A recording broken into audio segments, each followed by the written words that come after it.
teacher Mom Luis Marjorie A. Danilo, and to my classmate, hello!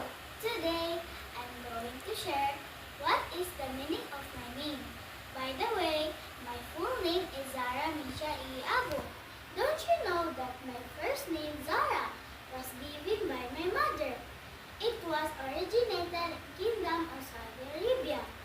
Its meaning is princess and blossom.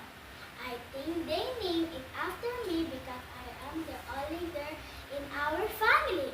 My second name is Misha, and it was given by my father.